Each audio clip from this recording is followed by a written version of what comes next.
Welcome back to another episode of the Trainer Gallery podcast. Today we have none other than the thigh shredding throat goat himself, Mr. Crane's Collectibles. How are we doing? We're doing good. Doing good, man.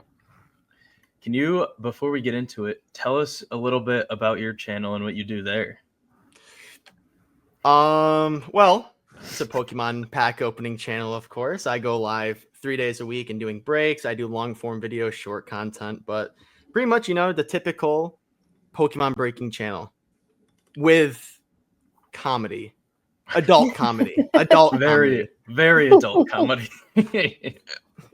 So, yeah. It's always fun, though. I did notice that you've been doing lives very consistently versus doing long form. Like, what made you want to stick to doing lives more often? I hate editing. I love making long form videos, but like, let's just, for example, you guys know a 10-minute video takes what? A couple hours to edit after everything, posting everything. When you're going live, you don't have to edit it. It's when you're done, you post it, you're done. Yeah. Yep. So it saves time. I do want an editor in the future, but like I don't get enough ad rev for it to make sense. So dude, I've looked into getting an editor before. That shit's expensive. Yeah. Yeah. You should call up Axie. What does he charge? Probably a shit ton, I would assume. Yeah. He edits for Mr. Beast and fucking Rev, so I could only imagine. Can't be cheap. Maybe you can edit for me, Elliot. Are you a good editor? Yeah, if you want terrible videos, then yeah. I can edit up a mean golf video for you though. Do you have a ball tracker? No. I just did a golf video and I was like kicking myself because I don't know how to do the ball tracer. And so it was still a ton of fun. It's an app on your phone, I believe. Did you record with your phone or like a GoPro or something? Phone. I think there's a ball tracer app on your phone you can get. And does it actually, like... There's one that I tried before, but it was completely ass. So I was like, whatever. I'll do it next time. Maybe. It's like, why is my ball getting shanked into the woods? Oh, it's because it is. Yeah. I'm not actually that bad. So I did want to mention, like, both of you guys just came back from Card Party.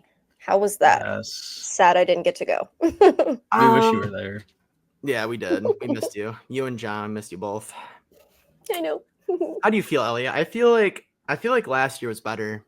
So much better. That's what I've been hearing too. It was better. It was better because like it was at a hotel. So like once you were done with the convention, you can go right upstairs and hang out with everybody at like the bar, like your room or something. Bro, once everything was done, after you're done the convention, what do? You go sit outside and bum cigarettes off homeless people? No, you have to go back to your hotel room where no one else is. You know what I mean? So it's just kind of like a... So was that like a convention center then? Yeah. Yes. Oh, shit. I didn't know that.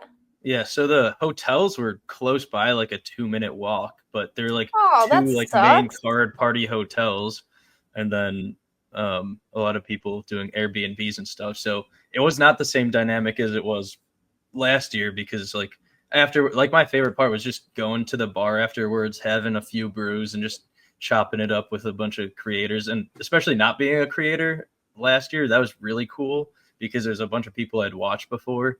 So just getting to meet them. And then this year is like, you didn't really have a chance to do that unless you kind of went out and asked the people to like do something like we did Top Golf, which was fun, but that was fun. No, it's not the same though as what it was last year. It's like, and it felt like it went by so quick too, because you got to realize like last year we'd get there at 9 a.m. or 8 a.m. and we're there till like 1 a.m. because of the bar and like shooting the shit with the creators and stuff. This year, you get there at 8 a.m. and then you're like burnt out and it closes at what was it, 5 p.m. and you're done. Yeah. I mean, it felt like it went by so quick. We didn't even get there till like 2 or 3 o'clock on the last day. Oh, shit, really? And then like the lights went out, everything shut down, and everyone was out. Yeah. Damn. It felt a lot more like a Collecticon, very like almost very vendor focused, because they did have like 800 vendors, and it was like the vendors were better this year. There was way more.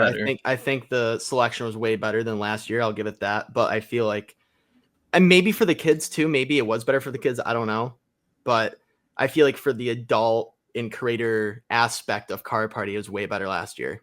Yeah, I feel like it's kind of losing touch with the roots of trying to be a creator event, because I feel like that's what it was last year and the year before. I wasn't there the first one, but it seemed very like creator oriented, and especially splitting it east and west. I feel like it took a lot away from it. Yeah, it's like, why don't you just do like one central location?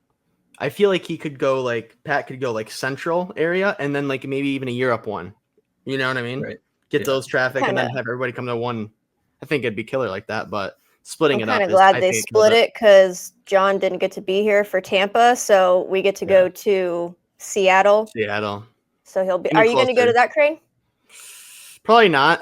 Probably not. Nobody could have been at Seattle. Elliot, how far of a flight is that? 5 hours? Probably more. I mean, with layovers and everything, it's you're not getting a straight flight. It's a layover for sure. You're gonna have to do like 2 hours layover, and then probably 5 or 6 hours. Yeah, because people don't realize how wide like America is, like from East Coast to West Coast. Like I've always thought like from New York to Florida is like almost the same distance, but it's like half the distance. It's crazy. It's crazy. It's like a third of the distance almost. Yeah, it's wild. Like that's fine. Me and John will just run the Seattle Card Party. It's fine. Yeah, you will. You will for sure. Like for spring break, we were able to drive from New York to Florida in a day. You're not. That's like a 3-day drive. In a day? 18 hours. Yeah. It's like 18 hours to Florida. Holy shit. Yeah, we just trekked it out. Left at 3 a.m. Got in at 9 p.m. But yeah, I mean, God. You can't. You just can't do that with going all the way out to Seattle, especially if you're driving. It's like 3 or 4 days easy. Yeah. I mean, I wonder how many miles it is, because I know to Florida, to like Daytona Beach where my family is, it's 1,000 miles. Like exactly. Whoa. It's probably 2,000 or 3,000 because my girlfriend went to college in Utah, so I was going out there a lot. I think it's like 3,000. Me and John drove from Southern California to Pensacola, Florida. I think it was like 3,000, maybe 3,200. Took 28 hours. We drove like pretty much just stopped to sleep, and that was it. So, were you a featured creator last year at Card Party? No, I wasn't. You weren't? No, and not this year either. No, I haven't. Like, I've heard like you have to contact Pat, so I didn't, because I didn't think so. I thought he would contact us if you want to be a featured creator. So I didn't. Miscommunication there, but I honestly, last year you could be a featured creator or just like a creator and like input your name and then you're there. This year you had to reach out or be reached out to. Yeah, because I don't know. Still waiting to hear back. Oh, you messaged Pat? I messaged the Card Party website people. Yeah, I mean, I think Pat's had to watch at least one of my videos before. He's got to watch. Had to watch something, you know. It's like, is this guy really coming to my event? Why is this guy naked on stream? I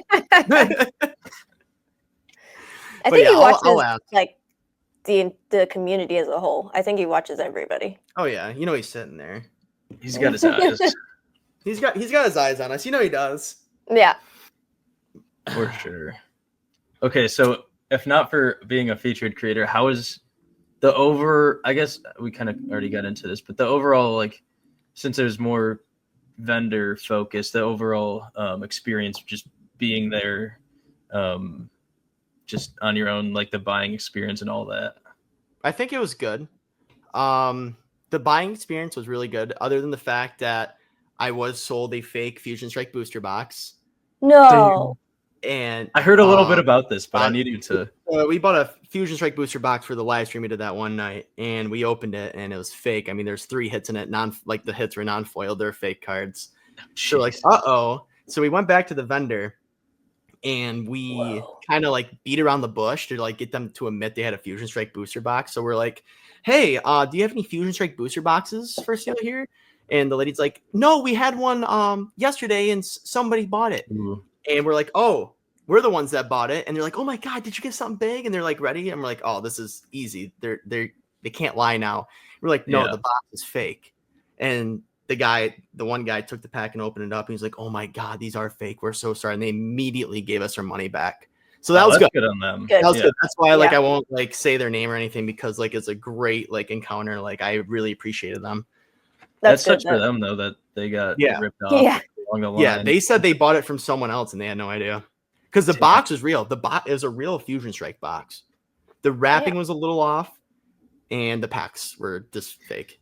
Did you notice the wrapping at all when you bought it, or you're like, "Oh, Fusion Strike, we're just gonna buy this for this"? I wasn't even paying attention. There's just so much going on. Like, because it was meant to be opened because we were going to open it. So we were trying to find the cheapest one, and it was $500 because it was bent in. It was like dented. Okay. So we just grabbed it and threw it in the bag. We're like, okay, we got a deal. And then we got back to the Airbnb. And we're like, what? Come on. Damn. But from a non-creators aspect of Card Party, I mean, I still had people come up to me, take pictures with me, let me sign stuff, talk to me and stuff like that. That's awesome. But like, I don't know. It feels like there's a lot of weight off your shoulders. You don't have to be on the stage. You don't have. I don't have a schedule. You know what I mean? I don't have a set schedule. I can do whatever I want. Like you guys would have to, I have to be at stage at 1 p.m. for a pack battle, 3 p.m. signing, like stuff like that. Like I didn't have to do that, which was nice, Yeah. You just do your own thing. How was the stage, Elliot? Dude, the main stage, I was shitting bricks, but then I fucking locked in and I got like most of the questions right. You're telling me your team won, right? Another thing they need to fix with Card Party, and Elliot is 100% going to agree with me. So the last day they did Family Feud, right? And you put your name in like the giveaway thing, and then they choose a name and you go up and do the event or whatever. They need to make an age restriction. Like, like maybe what age do you gain consciousness at? Like 10? It's got to be like I think it's like 6. Because like they're like obviously great for the kids. Like there are some like 5-6-year-olds up there, which is super cool. That's probably something we're never gonna forget. But like for the flow of the event and like how everything was run, it was rough. And the way like some of they're giving these kids like $800 base set booster packs, and the way they're opening it, will give you an aneurysm. Oh my God. Like I don't mind that aspect, but like so when they did the Family Feud, there was this one little girl. She was like shaking. She's like, oh my God. And they're like, all right, what is your favorite set to open? She's like, Sylveon. Oh yeah. Remember that girl? It was like like I don't know. I feel like there should be an age restriction. I know I mean, if they're 5 years old, are they seriously gonna remember it though? Think about that. What do you remember at 5 years old? Yeah, probably not. Shitting in a pool. Except that was a couple years earlier. Oh my God. But yeah, I mean, it's cool to let the kids go up there. That's great. But like, I feel like it's just, I don't know. There should be an age restriction, I feel. But let Pat do what he wants to do. I would agree with that for sure. Besides all of that, how do you think the events went? Like the stage events? Just like, the main stage events. I think it was good. I think it was solid. I like the pack battle, like the Team Ruby, Team Sapphire. Like it really pumps people up. I think this would probably be almost impossible to do, but if he would get a lot more traffic there if he somehow made an incentive if your team won. Like your team won, you're like, yippee, woohoo, you're done. Like there should be you should get a special card party card that only the one team got. I think they do, if I'm not wrong. Oh, they come hammered them the whole time. Maybe. Oh, and this year for Card Party, like all the you had to go find all the cards and stuff. It like they didn't advertise that enough. No, they didn't. And the thing is, they didn't. I don't think they advertised it well to the creators because me and Vert and Toke all had people coming up to us asking for cards and like, have you guys gotten this and this yet? And we're like, no, we got like the first card on the first day to give out and nothing else. And then like the second day they gave us more cards, but like they didn't tell us like where to find it or anything like that. That's always my main goal at card parties, finding all those cards. PSA should make them gradable. That'd be sweet. The quality of those were a lot better this year. Yep, 100%. Oh, were they? Yeah, they're like actual, almost Pokemon card quality. Who deleted their muffler? Could you hear that? it's John coming home. Crane streaming. You're not allowed to just throw a fucking football in the spokes. When's John coming home? About 5 weeks. And is this like a temporary thing? Is he going back, or is he gonna be home for a bit? No, he's gonna be home for a while. Nice. So, like a year and a half before his next deployment. Are you guys gonna plan on staying where you are now, or are you guys gonna move? No, we'll be here. He retires from where we're living right now, so we'll be here like another 2.5 years, and then he retires. And then you're moving to upstate New York, right? Yeah. Is real estate cheap up there? Because no. Yeah, that's what I thought. It's absolutely cooked. I mean, if you want an Amish house, they're pretty cheap. They're made pretty cheaply. You could probably get one. All the land's like pillaged, but I mean, you could probably get the actual real estate for pretty cheap. Might come with a couple of kids too. Who knows? Oh my god! It's actually so crazy. Like my oldest brother was just house shopping, and they got outbid by like $100,000 on so many houses, like 100 over asking. Oh my god! Yeah. There's no way. Yeah. Real estate is too crazy right now. We're thinking Florida, but I don't even know about Florida, man. Hot. Well, we're from Florida, so we're like good. You're used to it. Yeah. Got in the blood. I don't mind Florida. You just have to get used to the heat. But upstate New York, it's hot too. Yeah. Yeah, but it fucking snows there, man. I hate the snow. We're in the snowiest like area in the whole U.S. Yeah, no, then not happening. No. I think Syracuse is one of the snowiest cities in the U.S. Yeah. Everything coming off the lakes. Lake effect kills. Ugh, no. Nope, not doing it. You get lake effect really in Rochester? Yeah, you do. Oh yeah, because we're right by Ontario. But you get it. Do you get it though from Ontario or Erie? Ontario. Ontario. Buffalo gets crushed by Erie though. Erie, yeah. Yeah, we get it off like the east coast of Ontario. Just comes down, just destroys us. Yeah, that shit's ass. But I remember back in like grade school, right? Like people down in the south that are watching, they're probably like, "Oh my god, you guys are crazy!" Like, how many inches of snow did we need for our school to close down that day? Like 8 inches overnight, probably. Something like that, or at negative 25 degrees, because then that's when the salt wouldn't work to melt the snow. Yeah. Or the school buses won't start. But it had to be like, I feel like around 8 inches of snow overnight, because like on the road for us to close down. Okay. Living in Florida, we didn't have those privileges. Okay. We had to go to school every single day that school was in. But you guys get out a month earlier. That's true. Wait, I guess you guys go to school a month earlier too, I guess so. I'm trying to remember. Yeah, I think we would go in August and get out in May. Yeah, we're September to June up here. That's so weird why it's different. It doesn't make any sense. Maybe the heat, maybe for you guys. Yeah, I mean, sitting in a high school at middle of the summer in June in Florida, I feel like that would suck. Because it sucks in upstate New York in June still. Like middle of June, it could still not be like good weather. When I was growing up, Christmas was like 75, 80 degrees. You aren't used to it, but like I'm not a fan of snow. I don't really do any like snow sports like ski or anything. But like Christmas morning, I feel like there needs to be at least a dusting of snow on the ground. Yeah. If there's no snow on the ground, it's weird. Oh. The last few years, there was no snow on Christmas, and then this year we had it again, and it just felt right. Like Christmas without snow is just not Christmas. It's like you look outside, and you're like, it's not Christmas. Like we need snow for Christmas. Yeah. Nope, I don't. Nope. I like being in Southern California too because it's hot as balls here and it doesn't snow either. What's good about snow though, there is benefits. It kills all like the bad bugs too. That's why we don't have like anything huge here, like any huge like poisonous snakes, huge poisonous spiders or anything, because they die in the winter. Gators, fuck that. Yeah, I would like to be able to swim in a body of water without the risk of getting my arm death rolled off. Yeah, that was always a fear when I was a kid. What's our fears up here with swimming? Snapping turtles, maybe? Bro, literally, yeah. Maybe if you, on the off chance you step on a snapping turtle, which is just like not gonna happen. Like that's like getting struck by lightning almost.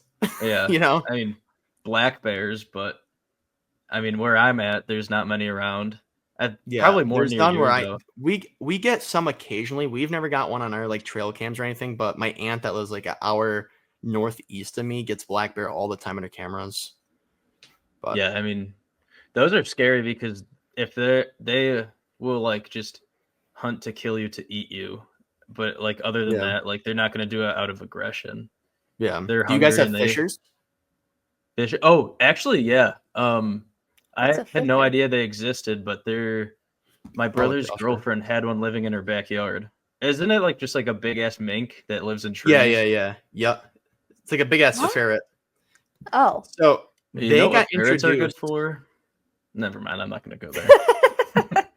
What are ferrets good for? You could use your imagination. I'm sure it works well enough.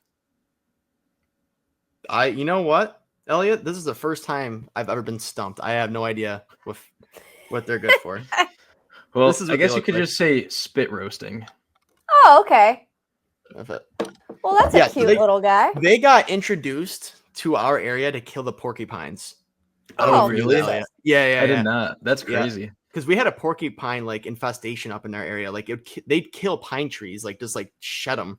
So they brought fishers in to kill them. So that's crazy. Mm-hmm. That's super cool, though.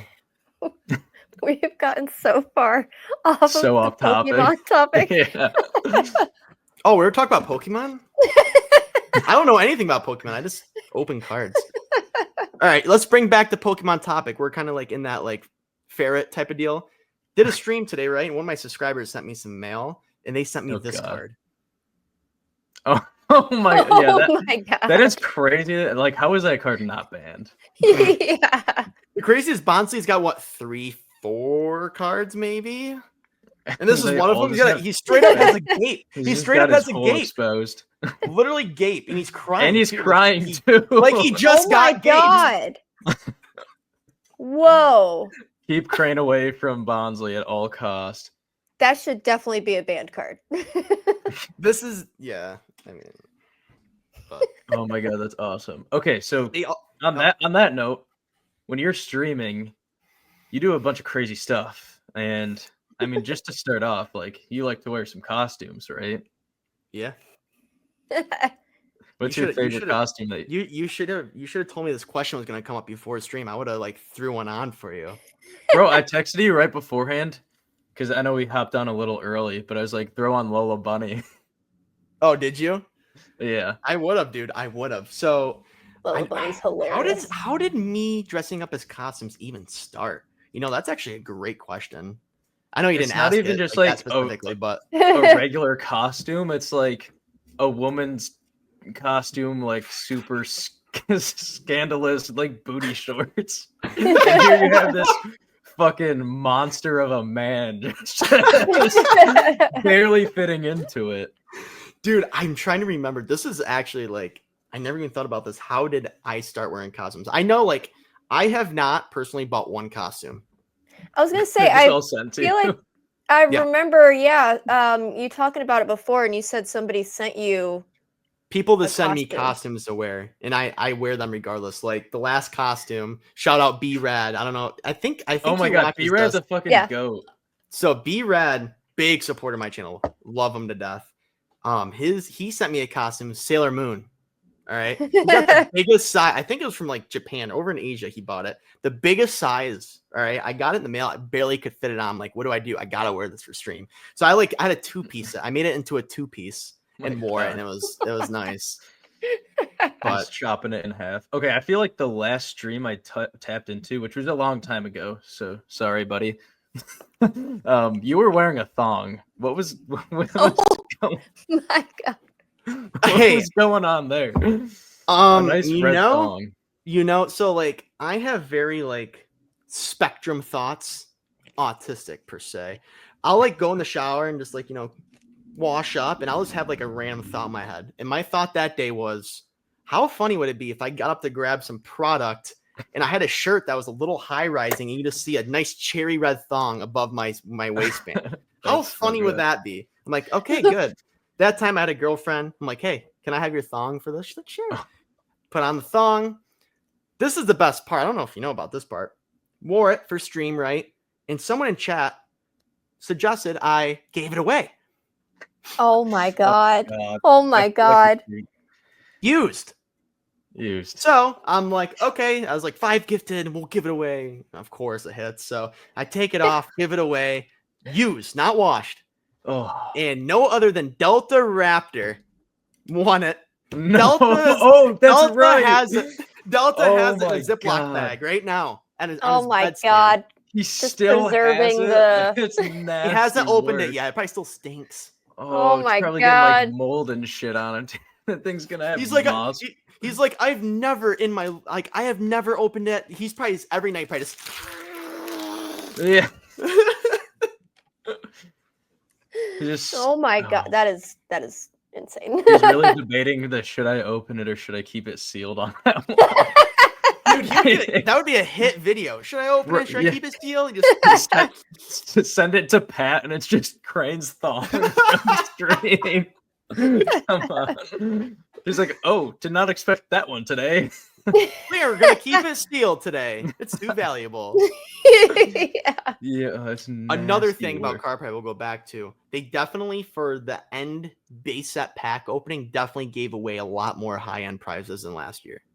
Yes, that one girl, we did like the math. That one girl won like $7,000 or $8,000 of stuff. The ultimate winner. Shit. She got a base set Charizard. She pulled. She got base set Mewtwo Hollow, something else, and then she got. I think it was a Magneton, and then she got a whole bunch of like collection boxes leading up to the final round. And then the final round, what was it? There's a Southern Islands binder which was sealed, so it has all the like crazy like reverse hollow Southern Islands promos. It also has like 3 Neo Genesis, or was it Genesis packs? Neo era packs. Yeah, 3 Neo era packs. Wow. Which that's something like that one made me mad. I was like, I've wanted one of these forever, and even when it was like $1,500, I was like, I can't afford that. How old was this girl? You say 10, bro? Maybe. Had to be 10. And it's like went back to back on hollows from base set. First pack, she pulled the Charizard. The first pack of the event. And like, obviously she's gonna appreciate it, and she probably like it's a moment she'll never forget. But like, I feel like she won't appreciate like something sealed like that as much as someone older would. Yeah. Like they're like, I think one of the kids even said, because there was a Shining Legends collection box and then the sealed Southern Islands. I think the kid said he would have rather had the Shining Legends one, like which makes 0 sense. Yeah, just like the value is so vastly different, but I guess they can't, like you said, they can't appreciate it because they weren't really alive at the time, and they don't know like what it is. I mean, they weren't even alive for Shining Legends packs, probably. What was Shining Legends 20? I mean, some of the kids up there, they were probably born when Shining Legends came out. Mm-hmm. Hopefully their parents are also understanding of. Got to eat your bananas, Elliot. Yeah. There goes the hammy. As soon as I get a cramp, I throw the banana, and then no cramps the next week. That's so. I don't even eat it. I just throw it and pull it out and just put it back in the counter. you reseal the banana in the cone. Use a pack resealer. Heat sealed banana for cramps. Oh my god! All right, let me think if I can spew up any questions for you guys. Ellie, what's your favorite era of Pokemon? Diamond, Pearl, Platinum. Because that was like when I was 9, or 7 to 9. I'm 22. Okay, that makes complete sense, because I'm a Gen 3 baby. Because I was born in 99, so Gen 3 was like, it was the same age, you know. Misty was born in, I think, 79, right? Shut up! No, like my God, 1879. I was born in 89. Okay, not that fucking old. 70. You're 10 years older than me. That's crazy. I know. Okay, I know. We grew up in different generations. Yeah, I was alive for base set. Damn, that's old. I was. When did base set come out? 99, but what month? 99. I was alive for like the beginning of Pokemon. That's crazy work. That is wild. So I didn't really, when I grew up, I collected Pokemon. Like I saw, like I have a base set, Charizard, Hollow, and stuff like that. But I honestly didn't really open Pokemon too much. I was more of a Yu-Gi-Oh guy when I was a kid. Really? I feel like in the early 2000s, I feel like Yu-Gi-Oh was more booming than Pokemon as a kid. Very Syracuse of you. I remember when Yu-Gi-Oh was a big thing, and I just remember, no, I was not my style. You're telling me right now this isn't sick to you? I got this from the same person that sent me the Bonsly, sent me this today. You're telling me this isn't just hot? Like, how can you not? I'd touch, but like, yo, how can you not? Keep that away from me. That thing is probably sticky, bro. Nah, dude, I got way better material than that. That's amateur stuff. But no, like I like Yu-Gi-Oh a lot, but there is zero. I wouldn't say zero, but there's like barely any collectability in it because they release the same card and reprint so much it just kills the value of the cards. There's a Blue Eyes White Dragon. Is that what you're talking about? Yeah, Blue Eyes White Dragon is like the Charizard of and there's Pokemon. Just a million reprints. Or Yu-Gi-Oh. Mike, you want to come say hello? The assistant is here. Oh my god, Mike! I'm gonna touch him. I can't hear you. What's up, beauty? What's up, man? Look at that guy. To sell. I figured you'd be here. Yep. Because I have a bunch of garbage. All right, Mikes. Bye. I gotta go get pizza. All right, go get pizzas.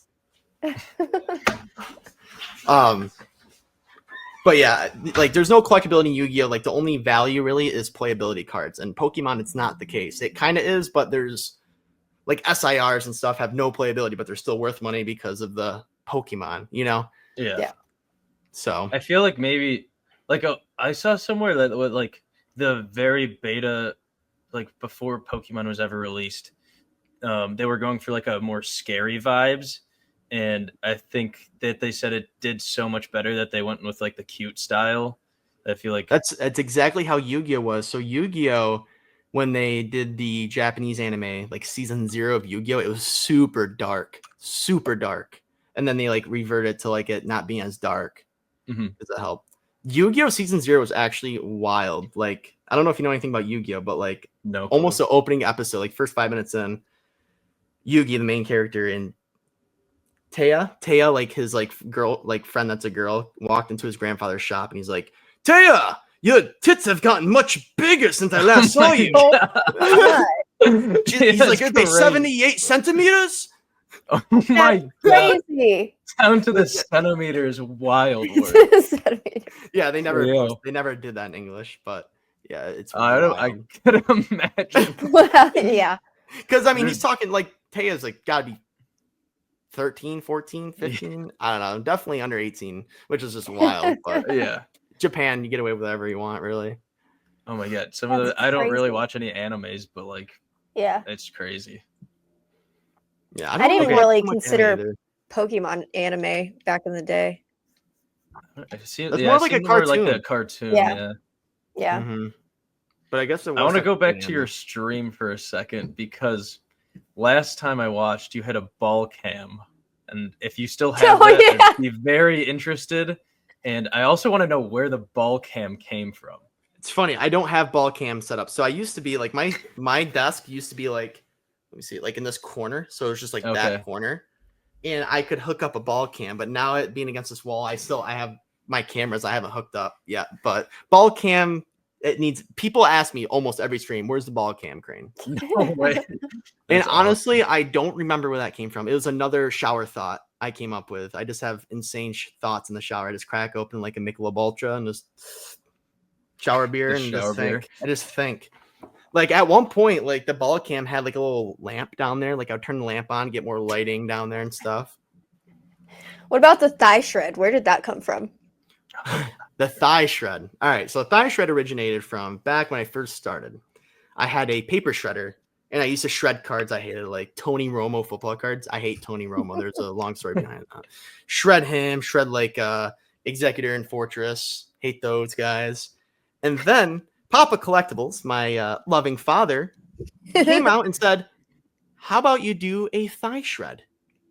I'm like, he had a shower beer. I'm like, he's like, dude, yo, I had the craziest idea for you. I'm like, what the hell is a thigh shred? And I'm like, all right, I guess I'll do this. And I slammed it in my ass cheeks. And he's like, dude, no, I'll talk about like between your thighs. I still don't know why he came up with that because that's pretty weird. He must have been just high. I don't know. But yeah, that's where it came from. It was Papa Collectibles, actually. And fun fact about that, Papa Collectibles, his first ever thigh shred on YouTube Live, auctioned off for $50. That card. Oh my God. So there was an auction. There was an auction going off. It was a Tony Romo card. He thigh shred. He had a long day at work. Came and slammed it in his ass, and everybody started bidding it up. And it was crazy because a person won the card. At first, it was a giveaway, and the person won, and they were from like some country out in, like it was out east or west, Asia, Europe, somewhere over there. And it was like a lower like it was a lower end country. What's a third world country? Lower end. It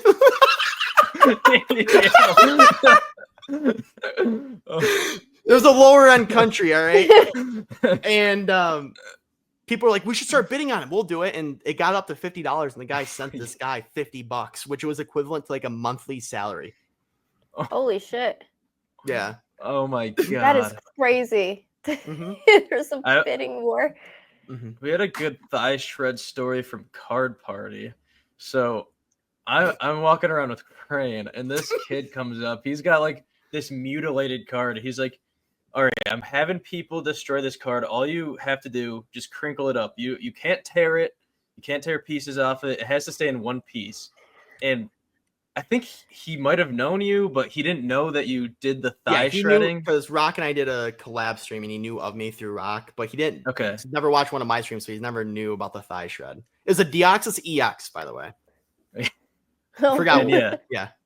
Crane, this kid just looking, and Crane turns around and fucking shoves it in his ass.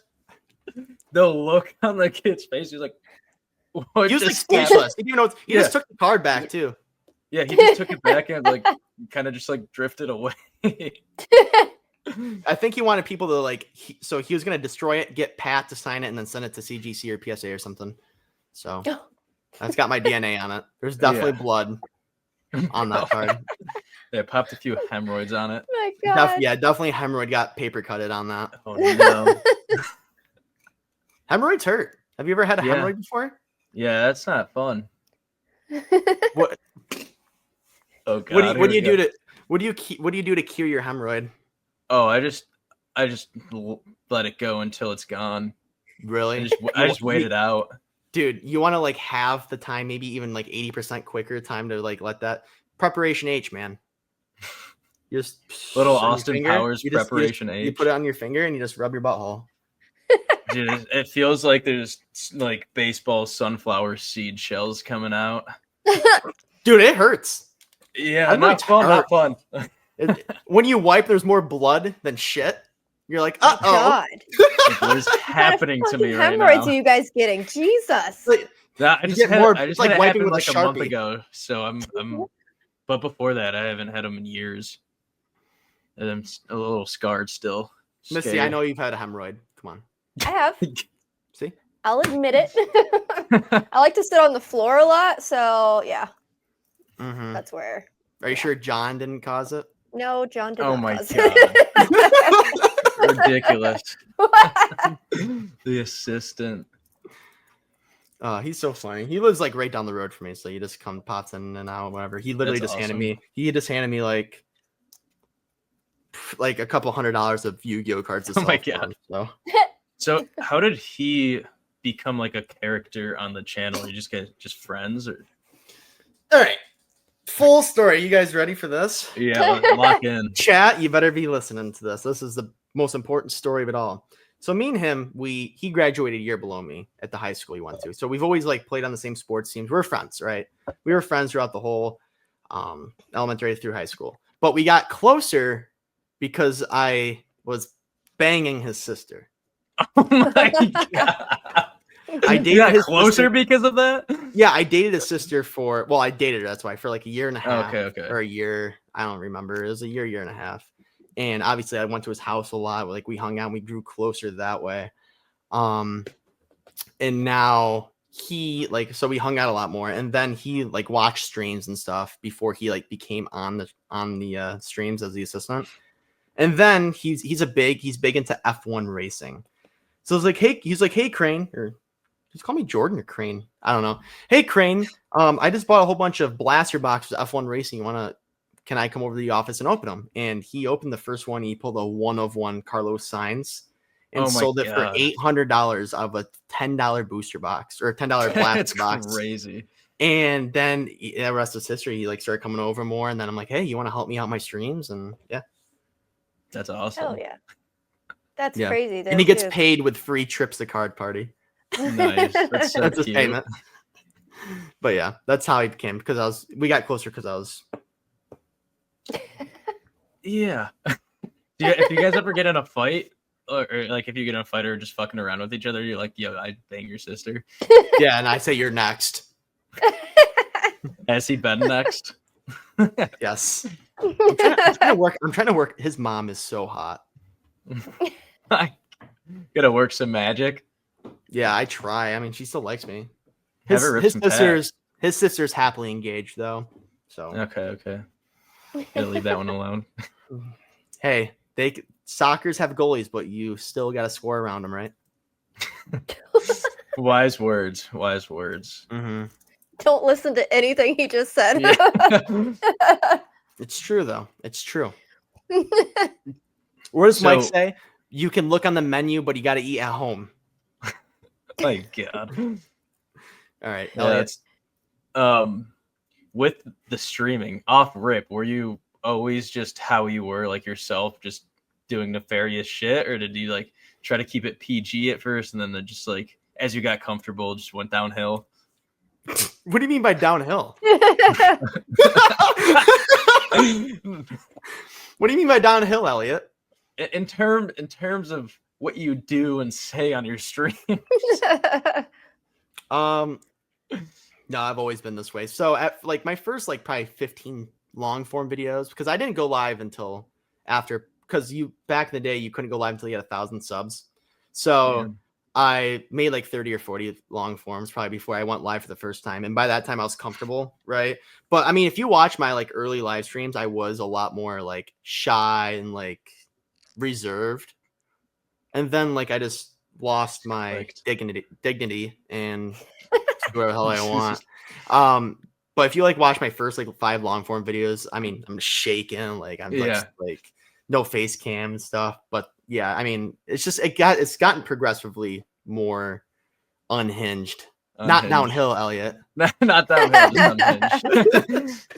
It's so funny to me, like when you first start a channel, because nobody's there. It's not like you've got all these people watching you. Like I was also very nervous for our first, probably like 20 videos. And it's just funny that like you have nerves really for no reason. Yeah. It is crazy to think. It's not like anybody, it's nobody's watching you. I was so nervous when I started too. You still are, I can tell, dude. You're shaking right now, dude. Shaking like your floor is piss right now. You pissed on your leg. Yeah, he's gonna get up and slip and fall. Zamboni. Yeah, you gotta come lick it up. Okay, so how is it then being like almost uncancelable, because like everything's out there and people know like that you just say whatever the fuck comes into your head, and it's not like you're trying to portray yourself on camera different. So it's like people who were watching, they know what the streams and everything are about. So it's like you're just being yourself and no one can really say shit about it. Yeah, I mean, like that's what I love about it. Like I tell people all the time, like I don't think I could get canceled. I really don't, because every time like people, there's haters all the time that come to my streams, be like, "Hey man, like you're a pretty fucked up dude," and like say shit. I'm like, and all I do is I go, "Oh yeah," and I just flex on them, and they just leave. Bro. Like I don't really care. But yeah, it's nice too, because I feel like you've developed that community where it's like they don't give a fuck either, so you'll always have them. Yeah, and it's crazy to think, because like I see people that's part of my community, just super unhinged talk, like talking about banging me and shit and crazy stuff in my streams. And then I'll be in someone else's stream and they're in there and there's like, oh my God, hi guys, how are we all doing? I hope you're having a lovely day. Like, what the hell? It's like, yeah, I railed Crane earlier. Oh my God, what are we doing today? Dude, yeah, it's crazy. And like, honestly, like people think YouTube's super strict, but it's not. Yeah. I mean, you guys can blur it out. Whatever. I did my Halloween stream. I dressed up as Diddy, P Diddy, and did you happen to do like face paint? I was gonna say, did you? No, I did not blackface. I did not blackface. So this is a funny part. I had the baby oil. I had all white on, right? It was like all white fedora, white, like it was like the white party or whatever, the freak thing. And like I had Club Masters on. It looked like him, but my long hair being white, I looked like Michael Jackson. I mean, he's kind of in that group as well. Yeah, exactly. Mike, the assistant, dressed up as a huge inflatable penis costume. And literally end of stream, I got into my underwear and literally my ex-girlfriend and Mike were just spraying baby oil on me and I was just on the ground in my underwear. And guess what? That video is monetized. So that's crazy. Oh. Yeah, I feel like YouTube's very after the first 30 seconds of your video, you can pretty much do whatever you want. Really, you know what I mean? Yeah. I mean, obviously you can't be slinging words and stuff, but like you can get away with almost anything, really. I mean, look, I show speed, I show meat, but that's different because I mean, he's like the biggest streamer on the platform. So, did he show meat? You didn't know that? No, I didn't. I have no idea who you're talking about. I show speed. You don't know who that is? He just hit 40 million. He's like just like an IRL creator. Yeah, dude, he like started freaking out. He got like jump scared and he like started like shaking his junk and it popped right out. Oh my God. All right, the real question is here how Yes. Big. It was decent. I mean, you got to remember, you know, it's, you know, yeah. Their average is bigger. Like crazy. All right, back to Pokemon. I'm trying to think of any questions. Trying to stop talking about meat. we Does any of your podcasts like derail to dicks or not yet? No. No. I think I mostly stay on the Pokemon stuff. I feel like the most bantery one was with Vault, but mostly still. Yeah, that's the one I watched to inform myself. I was watching it in the shower today, actually. I have a little shaving like mirror and I put it on top and I was just watching it on Ram Ranch. 18 butt naked cowboys in the showers at Ram Ranch. Big heart. Yeah. My God, that was the theme of Jersey. Oh yeah, we were ripping that all New Jersey. Oh man, yeah, Craig, you should have went to Jersey. Yeah, with it. Weren't you supposed to? I was going to. Then. It's like. Yeah, I flaked, dude. Do you guys have any more Pokemon questions? This is a Pokemon podcast, I feel. What's the craziest card? It doesn't have to be just Pokemon, because I know you open a bunch of other things. What's the craziest card you've ever pulled? Probably Elliot's V card. No. The biggest card I pulled, no one's going to know what the hell I'm talking about unless you're sports guys. I know Elliot will. It was a Joe Burrow rookie on-card auto, like short printed to like 15 copies. And at the time I sold it for I think $3,000. The guy got it graded and it got a 10. And now we're talking it's probably I think right now PSA 10 it's probably around 30 grand. Holy shit. I mean if you wins a bowl too. And the reason I sold it is because it was right when he got injured. Where he like destroyed his leg. Yeah, it was right when that happened. So I'm like, I'm gonna dump him because his price is still up. Because that's the thing with sports cards. It's like, it has nothing to do nostalgia. with like, no, it has nothing to do with like, oh, I like the Pokemon. It's a good Pokemon. It has to do with how good that player performs. Yeah. I mean, there's still some nostalgia behind football too. Like for example, like check this card out, Elliot. Let's see if I got it. While you're grabbing that, why is it like that though? Like. Because why would it determine? You're gonna love this. Because sports cards is more of a stock, really, like a tangible stock with the player. So it wouldn't cause it to go up if the person got injured and wasn't able to perform. No, it goes anymore? down because he's worthless. Yeah. Really? Wow. Okay. Yeah, but there's some outliers. Like if a player dies, their prices go up. Like Kobe. Is that gonna be OJ Simpson? Oh, why is it not focusing? It's not focusing.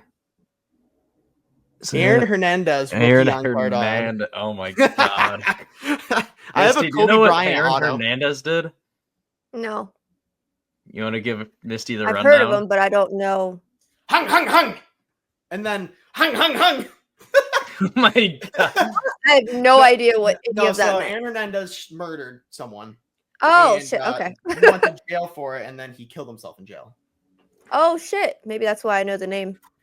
Yeah, at one of the first card shows I went to, I almost bought a signed OJ Simpson Bills jersey. Bro, check this out. Just picked this up. It came in the mail. I'm not even shitting you, dude, yesterday.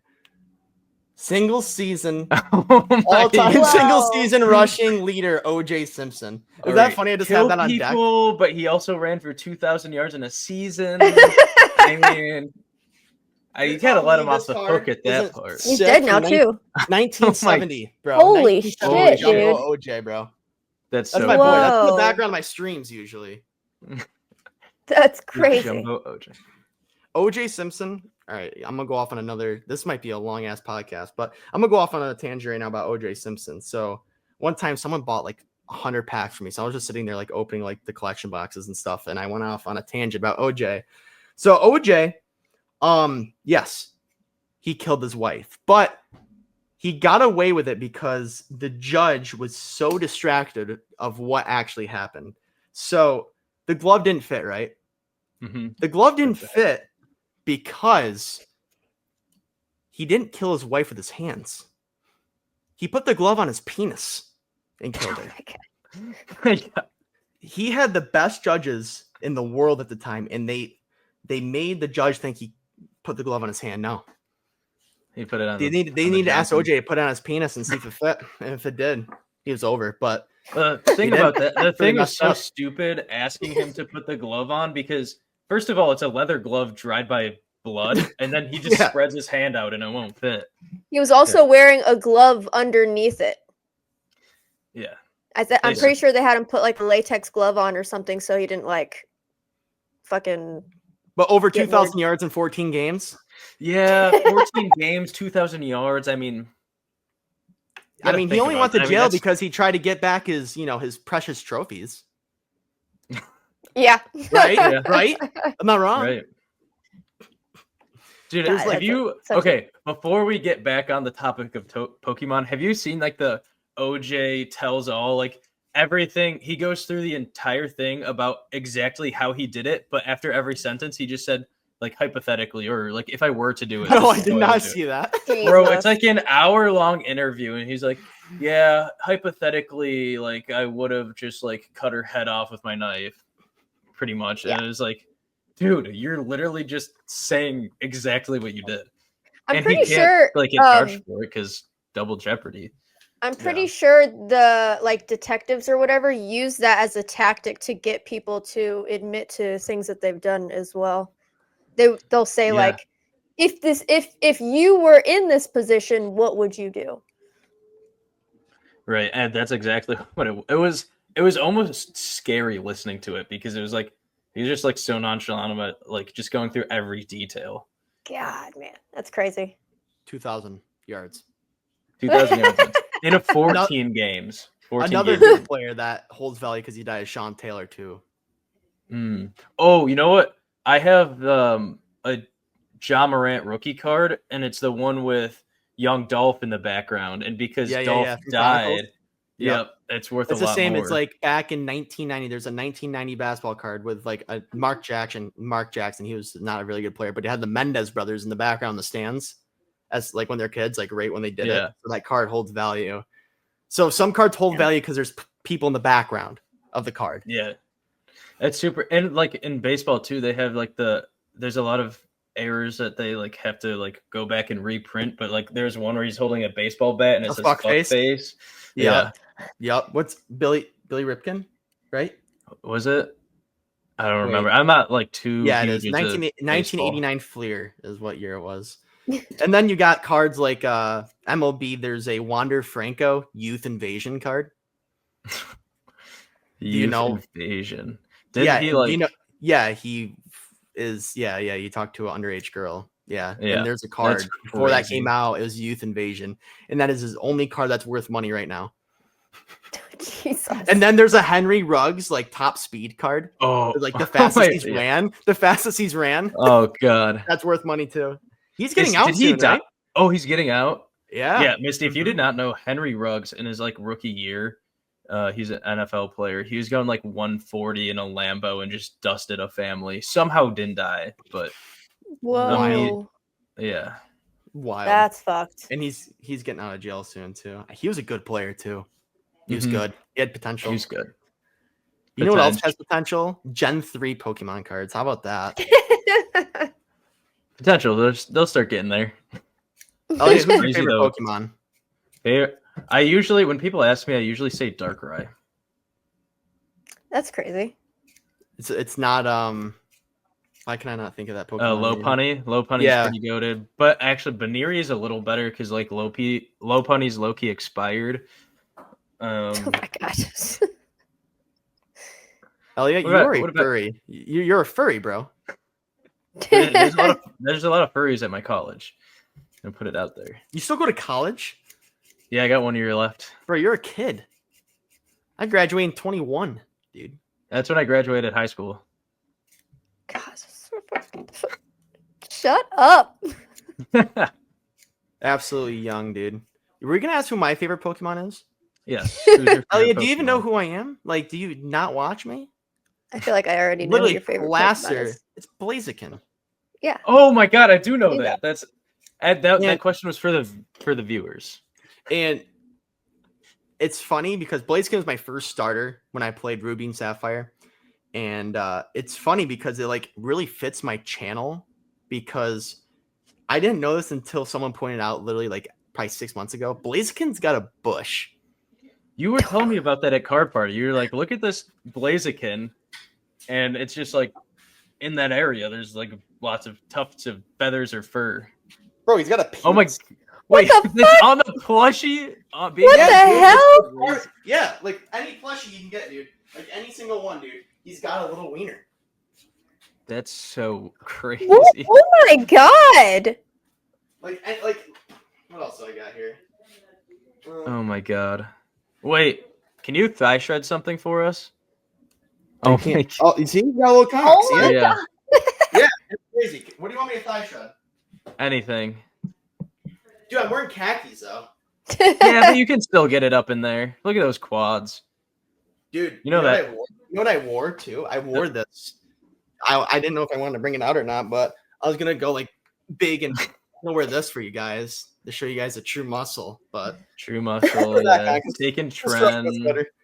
Big trend guy. No, I hate trend. Not that I've tried it, but no, it's not good for you. But very special experience day. Oh, the Rellor. Okay, the dung going in the dung.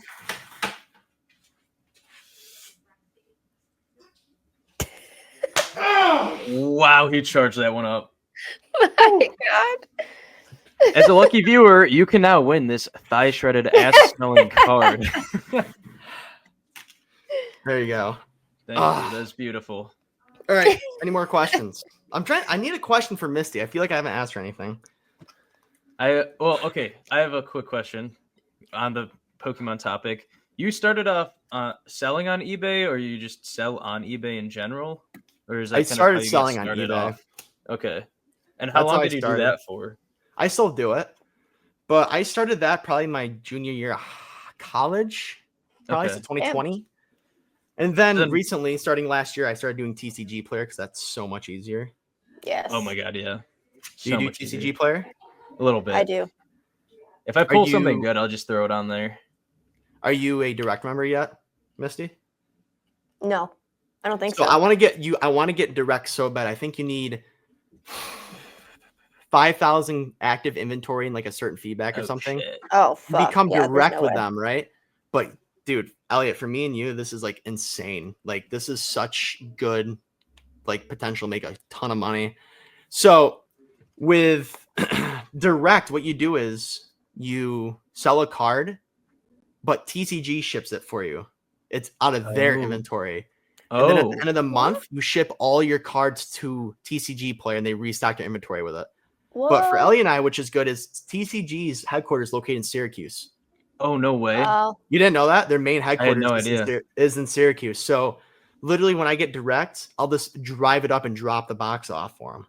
So you drop off a bunch of cards with them and then they ship it out for you is what you're saying? No, they ship their cards out. Let's just say I sell this card, right? I sell this card. TCG will ship out their exact copy of that card. And then at the end of the month, you just send everything you sold to them and they just restock their inventory. Oh, shit. And they don't take that much of a percentage, like 2%. Really? And now you don't have to pay, have to pay your time, envelopes, team bags, none of it. And you're not liable if it gets lost. Oh my Holy God. shit. So do you have to have the direct for that? Yeah. Yep. Yeah, and I don't have it yet. It's so hard because like I have like 800 items on TCG Play right now. If I like put up 200 tonight, half of them will sell by tomorrow morning. So it's so hard to cap 3,000 inventory. So what I'm gonna do probably 1 week is like hide my TCG and just load it up, get it to 3K, make it live, and then that's gonna apply. Take a while to input that many cards. I mean, it's I usually have like eBay though. 2 cards. Yeah, that is true. eBay's such a pain, and they take so much money. So you think sell TCG commons? takes more. Like the commons? I do. I sell anything over 10 cents. And that doesn't end up costing you more, like with the envelope and the stamp and all of that? No, because it's 10 cents plus $1.31 shipping. So it costs roughly, 73 cents a stamp and then envelope and stuff. I actually make a little bit of money off shipping too, like 20 cents on top of it. Damn, man. Okay. So I usually only do cards that are like over $2. Yeah, dude, I'm telling you, they're like, that's the thing. Like, I'm gonna say it right now. Like, if you're watching and you buy into my breaks, fuck you. Okay, I'm gonna tell you. So, like, I don't do bulk. I don't send out my bulk. No one cares about the bulk, right? That buy into my breaks usually, and if they do, they'll request and I'll send it, whatever.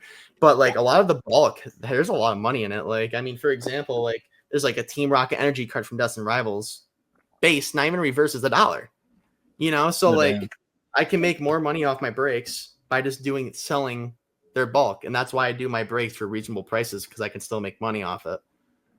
And that's pretty cool because, like, I know the Night Stretcher was pretty playable, or maybe still is. And that was Night Stretcher's like, I don't know, it was like $2. Yeah. Fenzendipity EX from Shrouded Fable, dude, is like $12, I think. Oh, just a regular EX? Mm-hmm. That's crazy. There's a lot of cards in Destin Rivals that are worth money too, like just commons. Yeah, I was noticing that. But eBay, so you started out on eBay, and then like a year later you did, like, how much after you started eBay did you go into streaming? So I started eBay junior of college, and then because I was a business major, business and accounting, my senior project was to make my own business. So I literally just made Crane's Collectibles. So I did all the research, and I like made my whole thing, did my presentation in front of a lot of people, and I had everything already set up to actually make the business because I spent all year doing it. That's awesome. I used to just open pass for my friends in like FaceTime group, and they're like, Jordan, why don't you like actually like put this on YouTube? Why not? You know, what do you got to lose? Nothing. Yeah. I'm like, So I did that, and the rest is history, you know. Did you mention in your presentation that you're going to be shoving cards in your ass? No, I didn't mention that, actually. You know what's funny? If I were to go back to my senior year right now, like with my knowledge and, you know, everything, I would definitely put that in there. Oh my God, that'd be because hilarious. Like my professor, like we were really close because I went to a college where I graduated with 150 people. Oh wow. Yeah, so like all the professors were super like that it's closed now. They closed it because of embezzlement. Yeah, money got stolen somewhere. And they were open since they were a college in like 1870. Holy. Was that in Syracuse? It was Cazenovia College. It's like I think I might have heard of that happening. Like 20 minutes east of Syracuse. Did that happen recently? A couple years ago, yeah. Okay. I feel like I remember hearing about that. So yeah, I did that, and then that's how I started everything. But that's really cool that it started off as like a college project. Yeah. Do you think it's like why not? Like besides that, do you think you learned anything in college that actually helped you?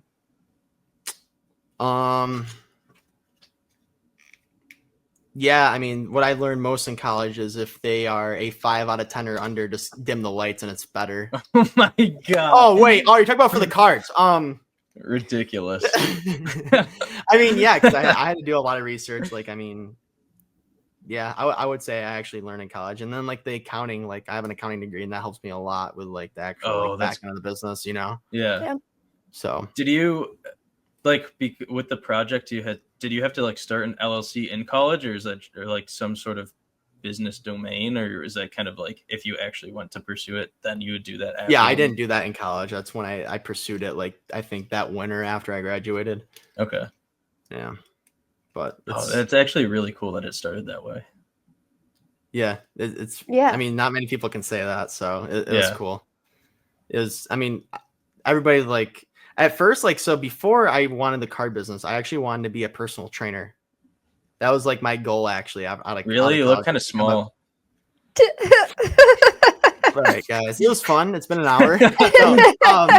But yeah, I wanted to be a personal trainer at the time, and like at that time, like for internships and stuff, like there was COVID, so there was no internships or nothing. So it kind of like drew me out of that, and I'm like, ooh, cardboard, shiny, and then yeah. And then I started doing the eBay and stuff. And I mean, and there's a lot of money in it if you know what you're doing, you know? Oh, for sure. Yeah, that's like, actually really cool. But I love collecting, like, but like also I like to make money too, you know? Like we all do. So I think it was cool that you brought up the point of like keeping the bulk to resell on TCG Player, because like I feel like talk to a lot of people who do streams like that, and I haven't heard anyone mention that. So like it's cool that you can price your stuff more reasonably because of that. Yeah, I price my stuff reasonably because I know, like, hey, if you know I can make, if I sell, let's say $1,000 of breaks for my one break, I can probably make $100 on the bulk, you know. So I kind of do that. And then like I don't like charge shipping either for my bulk, for my breaks either, which helps lower tax. So you're frozen, Elliot. Okay, you're good now. You got that fucking McDonald's internet out there.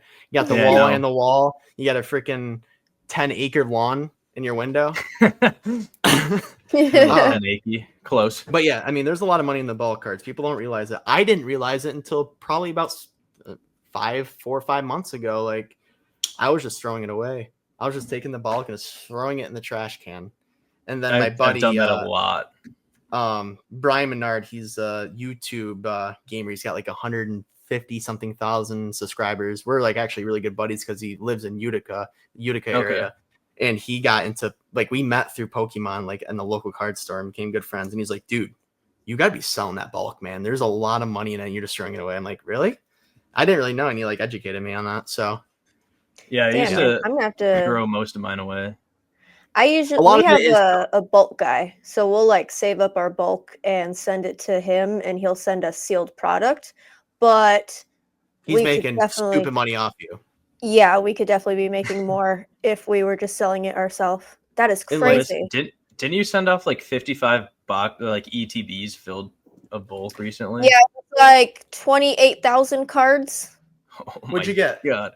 I got the prismatic UPC or whatever, the fucking SPC, and 2 prismatic booster bundles. That's not bad. That's not bad. At the time, the SPC was like $250. That's not bad. Pretty sure it's gone down. Another way to get extra money out of it, Brian Menard actually showed me this. Like, if you want to sell your bulk and don't want to keep it, like just your shit stuff, make a lot on eBay, bid it, like a 7-day bidding. He sold like 20,000 cards, I think, for like $800. Oh my god! I thought about doing that as well, shipping is just. I mean, I guess you could charge some like make them just large flat rates, like $25. Yeah, that's usually what we do. That's not bad. I mean, I might go through my shit and do that.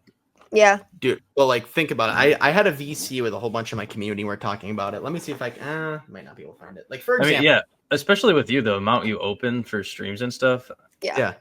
For example, let's just say you get a Umbreon Hollow from Prismatic Evolutions. What is that? A 10-cent card right now? And then you go back to like Sun and Moon era and you look at a Umbreon Hollow and it's like $3.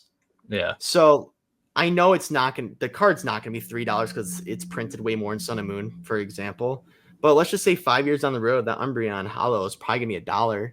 You know, Prismatic's gonna be like all these old sets are gonna be like hard to find, like Sun and Moon now. Mm-hmm. So it's like it's worth keeping these cards. If you have storage for them, keep them stored because like you could probably 30x your money on bulk cards if you wait 5 years. That's actually crazy. True. Crazy investment tip. Yeah, but you have to have storage. Trading. You have to have storage that's climate controlled, right? Yeah. Because like my office I usually keep it at 70 degrees and then like 35 humidity. Because once you get like past that like 60 humidity point, your cards curl. Mm-hmm. Yeah. So, very interesting. But yeah, like keep your bulk, man. Keep your bulk. If you have storage for it, store it. I mean, obviously, like for example, like this Obama Snow common card, like it's not gonna hold any value. You can fucking huck that if you want. But like, let me see if I have anything here. Like, I mean, obviously, meta cards won't be worth anything at the time, but like, even like a Team Rocket's Meowth, this card's probably like what, a penny right now? Give it 5 years, it'll probably be 15 cents. It doesn't seem like a lot, but that's 15x your value. Yeah. Especially if you have 10 of them. Yeah, that's $1.50 or 100. $150, you know? Yeah. There's just like people like overlook it. People just throw them away. And I keep stacking mine. I mean, dude, I probably have. I bet you I'm pushing 200K in bulk. Damn. Oh my God. And it's like, I mean, I used to store, I have an attic above me, and like the fucking sheetrock screws are popping out, man. I'm gonna get fucking caved in. You're gonna be live and just fucking bolt comes raining. Dude, if like a little like spark ignites and like lights fired, this whole place is burning down in like 25 seconds. Just, yeah. Oh man, that's why we don't have a lot of our stuff, but we do have some of our like most valuable items in like cases that are flame retardant, fireproof. Yeah. You just said a bad word. You're canceled. I did? No, Misty. I did. What'd she say? Flame retardant. That's not a bad word. Come on. Wait, did you say the R word? The R word? Yeah. Oh. Oh, who's getting canceled now? Yeah. Shit. Well, she said the hard R word. Oh God. Spit in the water everywhere.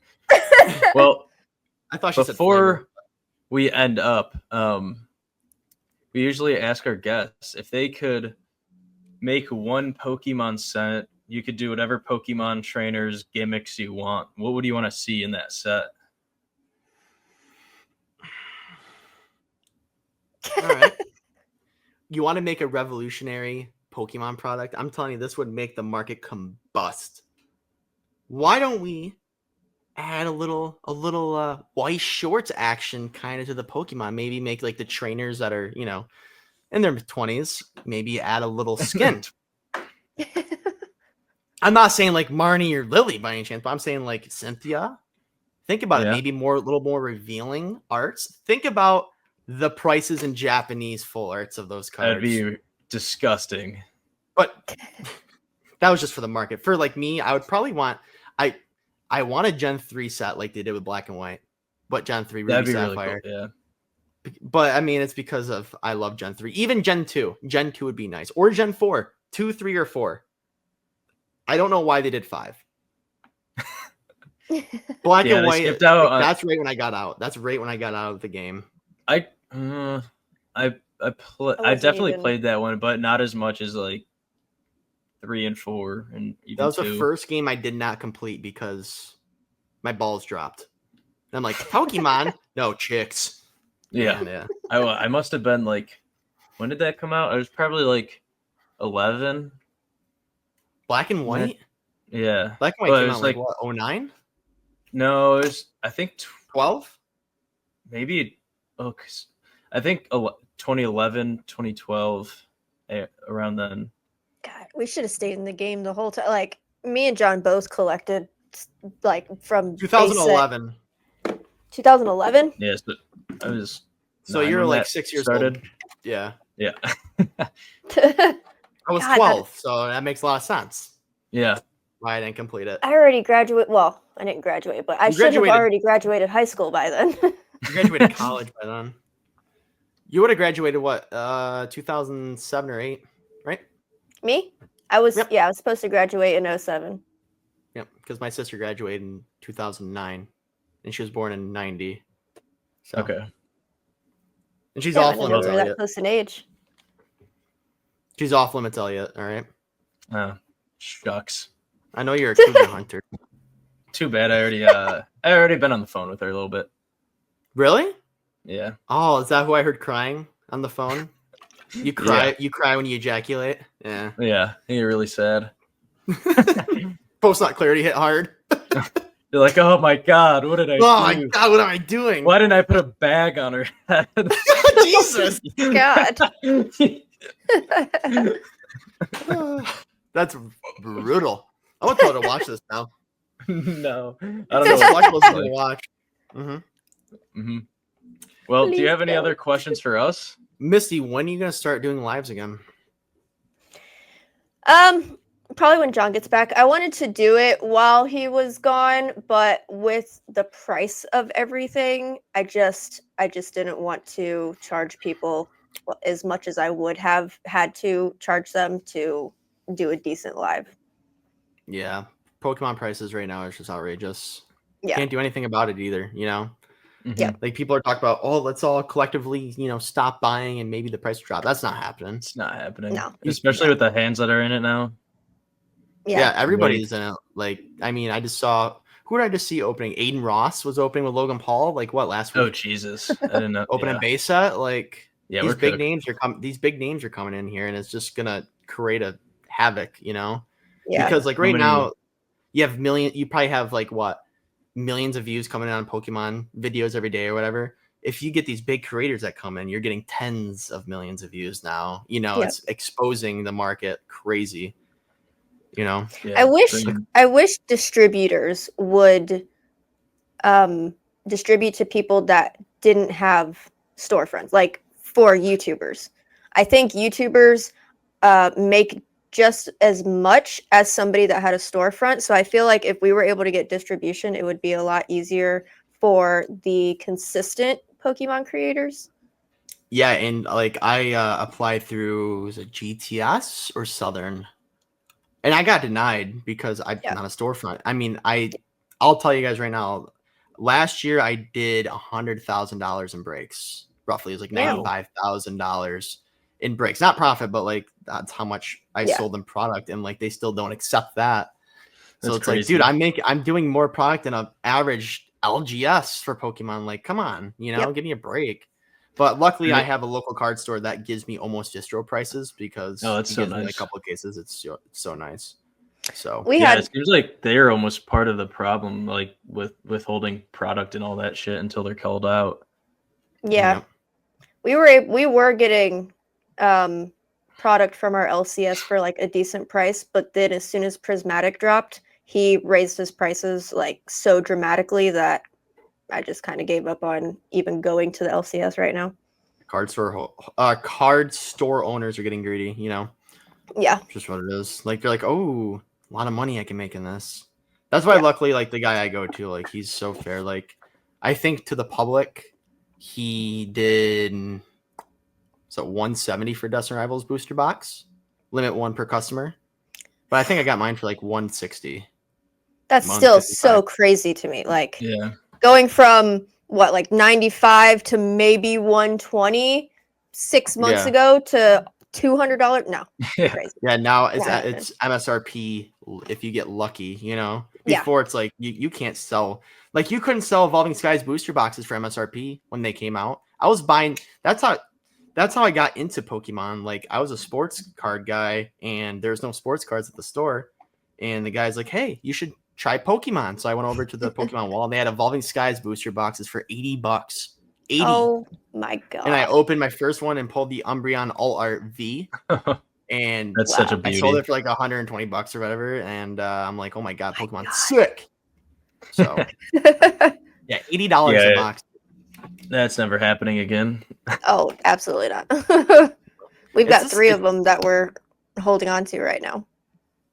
It's crazy to think like everybody's going like spending millions of dollars collectively on paper. Think about that though. Yeah. What happens? Like, what would happen? What would happen? Right? What would happen if, like, let's just say our president banned Pokemon cards because it's causing too much violence? something like absurd like that. What would happen? A lot of people would be fucked. You know what I mean? Like, actually, well, I mean, if you're collecting, like, it would probably be good for the collector because you can't reprint those cards. Yeah. Also, like, what would happen if they like collectively say like we're not selling at any retail stores anymore, like Walmart, Target, any of that, no cards anymore? What would what would it do to the market, you think? The scalpers couldn't scalp anymore, right? They couldn't. What would that do? I think the community, obviously, like the community would go into like a depression, but after a while they would have more money in their pocket. Yeah, because like I feel like the prices would just get worse because it's like you can't just get it from a store, so people are just gonna keep paying what people are, or keep charging what people are willing to pay. Yep. It's crazy to think like we could wake up tomorrow and everything could be it could be worth nothing. Yeah. You know, that's happened to stocks before. That's happened to a lot of different things before. Like the next day you wake up and everything's tanked. Like, when is that gonna happen? You know it's gonna happen, but when? I was going to say, so do you think there's going to be a crash in the market? It's happened with every other trading card game, sports card. It's happened with every other card. So I feel like they overly print product, right? And back in like the late 80s for like baseball product, they overprinted it, and now it's worthless. Wax rare. You can get like a hobby box of baseball cards for like $20. Like, if they keep this up, like, I mean, we could go into that sort of recession with Pokemon cards. Modern is going to be fucked. Because how much more is Scarlet and Violet era packs being printed than like Sun and Moon? Are they like about the same, or is like Scarlet and Violet way more printed? I don't know. I would think just way more printed. I feel like it is too. Yeah. Because I have no idea. Like, is there somewhere we can actually like figure that out? Because if you think about it, ETBs aren't going to hold value if they overprint them. But if they're printing the same as Sun and Moon, I mean, all these ETBs are going to be $300-$400 in 5 years. You know, it's a weird market, man, and it's because of shiny cardboard, which is nuts. Yeah, it's crazy that it's almost just all based on nostalgia, and that's what's keeping it running. Like, sports makes sense. Like, you have a player that's like a generational player, and the better they do, the more it's worth. Pokemon is just like nostalgia and hype. Charizard can't though, because they still have games coming out. Pokemon Go is still going. Like, you don't think that? Or actually, I think they're still making new cartoons as well. Yeah, they are. Anime, Misty. Anime. Culture. I feel like okay. I was born before it came out, so fuck you. Cartoons. Back in my day, like, Model T was what I drove. But yeah, it has to do with nostalgia. It really does. Like, you think so? You think you don't think there's just new people coming in, like kids? I think, well, yeah, the kids are gonna start their nostalgia for the era that they're coming in. Like, that's why I like Diamond Pearl, because I have like the most nostalgia with that era. and it's like Crane, like Ruby and Firebush. Sapphire, Firebush. And yeah, it's just gonna. But there's like other people where it's just about the money, so it's like with like nostalgia and hype. Yeah, it's weird. Because like I tell people this all the time. I'm so glad that scalpers haven't realized like Yu-Gi-Oh cards. Like you go to Walmart, you buy a box of Yu-Gi-Oh cards. There's like a 70% chance you're gonna make your money back and more. You can't. That's not that. It's not like that for Pokemon at all. No. I thought about starting to get into like other card collecting avenues. I don't know if I can go Yu-Gi-Oh though. I've been a Come on, Yu-Gi-Oh stick. Hardest card game. People are like, no Magic. No, Yu-Gi-Oh is the hardest TCG. Never. Do you play it? Yeah. Do you play Pokemon? No. No. I play Yu-Gi-Oh actually pretty competitively. Oh, really? Is it similar? Yeah. I mean, do you know how Pokemon is played? Yeah, Pokemon is like the preschool version of Yu-Gi-Oh. Really? Really? It's that. Yeah, I mean, like here, for example, like this card's meta right now. Like you have to read that whole paragraph, and that has 5 different effects. You know, there's so much different comboing and stuff. It's like my opening turn usually, if I get the right cards in my hand, will take. I'm not even shitting you, 15 minutes before I'm done. Holy shit! I get out like 25. I run a hero deck. I get out like 25 monsters before I'm done. Like in out, in out, in out. Damn. Jesus. Yeah. I mean, I played like TCG Pocket, and I was like, oh, it's so easy. And then like my buddy showed me how to play like a meta Pokemon deck. I was like, what the fuck is happening? Yeah. I can't like even imagine doing that. When me and John first learned how to play, I got addicted. To Pokemon? Yes.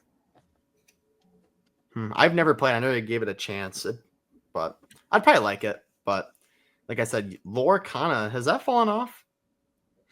I don't know. I haven't heard much about it recently, but it's still going. Yeah, they're still printing, but I know a lot of people play Lorcana. I have a lot of people in the community that play, but like I feel like there's no collecting standpoint in that anymore. Like first, I think it's just like the Disney hype. Because like there's so many Disney lovers but I don't know if there's enough of them in the card game, and rather than just like loving Disney to like keep driving it. Yeah. Yeah. I mean, it does have some pretty, like, if you're looking to invest in it, there's definitely some pretty good cards. There's waifus like Elsa. Sure. Yep. Elsa goes crazy. Me and John collected a couple of them, but I didn't want to get addicted to another fucking card thing. So, chat, can we age comp Elsa? I think she's 12, but and it's cooked. All right. Well, I don't want to take any of your time. I know it's getting pretty late, so. Yeah, dude, I gotta appreciate go you out. for get the lift in, but we really do appreciate you coming on. It was great. Yeah, no problem. Seeing you at CP. We'll have to have you on again soon. Yes, as soon as John gets back. Yeah, as soon as John gets back, I'm down to go. They'll get real freaky then. They'll get real freaky. Do you want to do a little outro? Wait, ready? Just go deuces on 3. Ready? 1, 2, 3. Deuces. Nice, you gotta get in on that. Okay. All right, 3, 2, 1. Deuces. Deuces. That was so off.